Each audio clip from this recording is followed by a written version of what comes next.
Hey everybody, this is Rustin Rose with Metalholic Magazine and Metal Nation Radio, and joining us today, Anders from Casablanca, all the way from Sweden. How are you doing, my friend? It's great. I'm drinking a dry cider. It's like eating a green banana. Nice. Almost. But it's good, though. It's good, I tell you. Well, I've been listening a lot to the new album. I don't want to butcher the name. It's Miskatonic Graffiti, right? Yeah, it is. I've been listening to it a lot. It's going to be coming out here at least on October 30th, and I think it's your most diverse record yet. But before we talk about that, very little is known about Casablanca outside of Sweden and Europe as a whole. Can you maybe take us back a little bit and give us the backstory on the band and the vision that you have for it?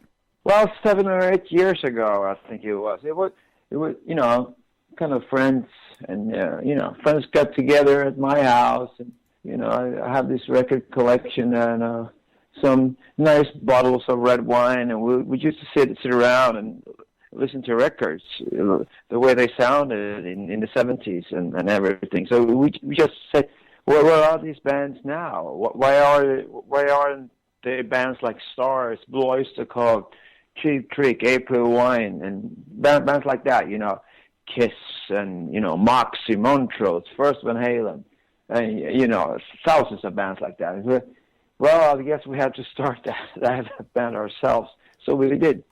And you guys, this is your third album, Miskatonic Graffiti, sort of takes the band in a new direction on many levels, and it's a concept album based on your passion for H.P. Lovecraft, I believe. Tell us a little bit about the story. Yeah, actually, we kind of skipped quite fast from what I just told you. We tried to evolve already on the second album, and we kind of realized a year ago that we never really had time together to spend time together, to be creative together in a room. We just kind of fired away those first two albums in a week or something. But so now we had like 5 or 6 months together. So what happens when you give a rock band too much time? You come up with a musical. so that's sort of what we did. We were down with the early Queen albums, the Who, Quadrophenia, Tommy albums, and of course music from the Elder. I always used to say that it's better to do music from the Elder while you're unknown than when you're the biggest band in the world. So that's what we did. We had too much time together, and my Lovecraftian youth and past, because we had written so many songs that was the variety of the songs was just this ain't gonna be a rock and roll album. The variety would probably help to tell a story. So I said I have a story because I wrote a Lovecraft, I would say an album, but I wrote a lot of, because I read a lot of Lovecraft in the 80s, so I had a band, so I started writing stuff that was, based upon his work and the Cthulhu mythology, but it never was released or finished. So I just picked that up and rewrote it totally. So I would say, the original idea is there's nothing left from that. It's more the spark, I'll tell you. No, that's what I was going to say. This is sort of a concept that's been brewing with you for about 30 years now. Why was now the time to make it happen? Well, like I tell you, we have so many songs that sound different from each other, and time together. So of course I could come up with some other story that was more, but I felt like you can't sing about Satan again. People. I mean, that Gore. You as an atheist, that will be horrible to sing about everything anything that has with religion I'm a slave to science and science fiction. So I just thought that Lovecraft's world fitted perfect. Nice, and you did a great job. And I thought I read somewhere that this idea that you're working on with this album is actually going to span 3 records. Exactly. This is just the first part out of 3, and the story. It's not like a video game. It's not over explicit in any way.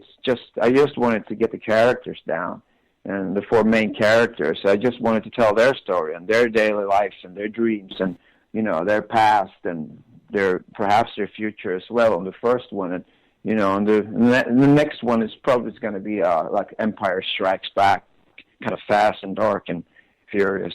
I don't know, but the story is, I have the whole story up until the end, like 2 albums from now. So, and in Casablanca, we always say we never do the same album twice. So the next album is going to be different, but it's still gonna, if we have the time to do this again, we will definitely do the follow-up. If we don't have the time, we just do a regular Casablanca album in the meantime. Right. So we'll see what happens. Gotcha. Well, and as you said, you spent nearly half a year putting the new record together. Your previous efforts were more spontaneous, as you mentioned. You could wonder, what if you had more time with those albums? But with this one, you could almost ask, did we spend too much time? Was there any concern? Exactly. Was there any concern of overthinking this one? Yeah. Oh yeah. Always. The the red lights that were just all the and everything. Like you said, on the first 2 ones, you thought that, well, this band, we just did an album in a week and it sounds great, and that's what rock and roll is all about. But then again, another side of you saw that, but maybe if we had some more time, maybe we sounded like Yes or Pink Floyd or something. Wouldn't that be interesting as well, as musical as we are? So we said, one time in history, we'll try to do something else, and so we did. But then again, I think this album is kind of a two-faced. It's a dreamy, progressive, heavy, or beautiful stuff, and then those Casablanca rockers in the middle that we, of course we spend time with them as well, but as a whole, they were kind of made in the same way as the first 2 albums, so it's both worlds on this one.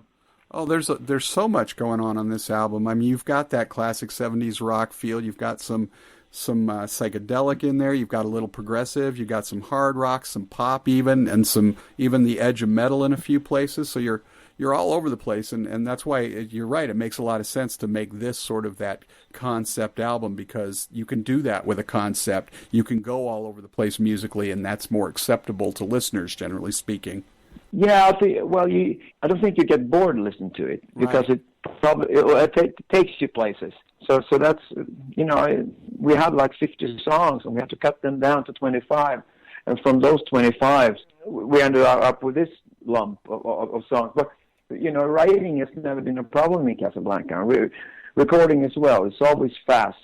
But arranging is the big, it's the big thing. That's what takes time, and that's why we just did rock and roll albums up until now, because arranging is kind of easy if you do the ordinary classic rock. But if you want to do something else, and you want to put a costume to a song that's really just a regular song, it will take time.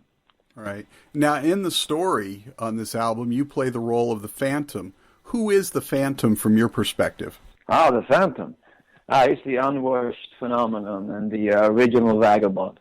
No, he's a kind of a phantom figure. Well, the Phantom is just a name that the kids at the Miskatonic University named him, because he kind of shows up in the hallways and kind of lives in the cellar, or no one really knows. But he's as a figure and as a character, he was the original human being of the Golden Void, the people who were here before the old ones, and he was tossed away in another dimension for eons, and finally kind of broke out of that, and tried to get back to Earth, to our fourth dimensional space, and prepare humans for the night to come. Right. And each member of the band takes on a character in this one, which is kind of cool. Now, you're without a couple of your characters on this album. Roxy's been so busy with Alice Cooper, he wasn't around for this record. You've got Eric Almstrom from Bullet as your sergeant-at-arms. How did his presence on the album impact everything? Well, he's as you can hear more like, the classical guy. He's kind of the only, we're, besides, compared to him, we're punk rockers who try to, tune the guitar. He's really scholared music-wise, and he's just great. he's a little younger than us, so he's really feisty and you know he's just great. He can tell you, Anders, you can't take that note. Why not? Because you can. Well, I'll take that note anyway. But you know, he kind of helps out a lot when it comes to kind of, you know, look at the music and try to, you know, go from that to that and what you can do and everything. And he did a tremendous job. And so did Ryan on the first two ones. He just did a tremendous job. Came in the week before recording and just listened to the songs a couple of times. Came up with great stuff.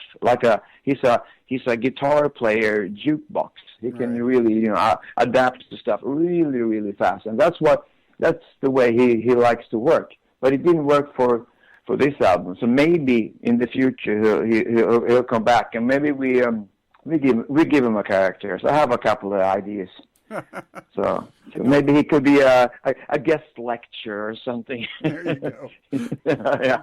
In the University Miskatonic. All right, so we don't have time to talk about all the songs on the album, obviously, but I got 2 or 3 I wanted to ask you about because, as I said earlier, I love the diversity on this record, and you guys make a pretty bold statement with the 10.5-minute opener, Enter the Mountains. I mean, most bands are putting little 30-second intros on every record they do. You open up with this monster of a song. Tell us about that track. Yeah, well, we said why not? If we wanted to do something else, I think we should you know, start right away and like send out what we really wanted to do, and so we did. I had the opener, and we had some other parts, and we kind of tossed them together and really worked on it. So I think even though this first album doesn't tell the whole story at all, or it doesn't follow the storyline. We needed a start, kind of a genesis of the whole story. So that's what it is. It tells a story about the Phantom when he returned to our fourth dimensional space, more or less, and you know, it's like 200 years, 200 years into 10.5 minutes. Yeah, and you go all over the place musically on that song too. I was hooked immediately. So, and you've got that throwback there, the comeback for Lana Del Rey and Old Money there. What's the story? Yeah. All right, yeah, that was great because I was the last. No, that was the second Lana Del Rey album. I was down on the west coast of Sweden. It was a Midsummer's Eve, and I had that album, and I listened to it, and I thought, hey, that's a great song. And she just, you know, she sang about that guy or whatever, and so and there was no answer. So we had this song, the Old Money song, the real Money song, but it had a totally different words to it. And I said, hey, why don't I write an answer to her? So talking about, you know, when she and the Phantom hung out together in New York City 10 years ago. So I did. Nice. Any other hidden secrets on the record that people wouldn't know about unless you happen to just mention it? Well, that's for me to know and for you to find out. All right. I guess. So one of my favorite songs on the album, certainly my favorite title on the album, is Name Rank Serial Killer. What's the story behind that track? You know, we're such a music lovers in this band. It's all about the music and staying creative, and you know, that was just a homage to the there was a British band, the New Wave British heavy metal scene called Fist. Mm-hmm. They had a 7-inch single called Name, Rank, and Serial Number. So it was just you know, why not? Why not use that? Because that's a great song and it's a great title. So we said Name, Rank, Serial Killer, and then it's about love. I would say love is you know, that everyone's embraced and everybody should feel, I hope. But it's also the biggest serial killer in the world. So that's what it's about. Nice. Well, and your influences are all over this record. Everything from Cheat Trick, Uriah Heep, Blue Oyster Cult, all the other bands you named earlier, and of course your literary stuff like Lovecraft and whatnot. So fans should definitely be able to pull something from this if they like that classic sound up into the Nawabum sound and everything. So last question before we get out of here. You mentioned earlier you're an atheist. I'm an atheist. I always sort of wonder, because here in America, being an atheist is almost like looked down upon of all things. You know, you can be gay, you can be anything you want in America, but if you're an atheist, you're scum here. Is Europe more open, you know, out there in Sweden and where you've been? Are they more embracing of the atheism sort of point of view, the non-religious thing, or? Oh yeah, definitely. If you go to, I mean, we're more liberals over here. And if you go to people who into science and everything, I mean, there's no one who believes anything about, you know, that. You know, I mean, man invented God, and you know, those guys who invented God wasn't that, you know, there wasn't that kind, I guess. I would say, of course, but you know, there's other problems in Europe. We have, you know, people who returning to communism and national social, you know, Nazism, and I would say to answer your question, rock and roll has never been more important than now, when people being religious extremists and Nazis and communists. So I would say, you know, rock and roll as a liberal movement, it's so important right now. Awesome. Anders, Casablanca, the new album is phenomenal. Miskatonic Graffiti. I love what you're doing with this, and I look forward to the next one. Hopefully, you'll get out there enough with this one we can see some live action. I doubt you'll get to the States, but one could always hope, right? Yeah. We said that 2016 is going to be our year. The first year Casablanca is going to tour. We said that we'll go out and play the whole new record, and if they want to hear the other two, well, we'll go on for another hour. So if you want us, we'll come. Awesome. Anders, thanks so much for taking the time, and we will talk to you real soon, brother. Cool. Thank you, Rustin. Take care.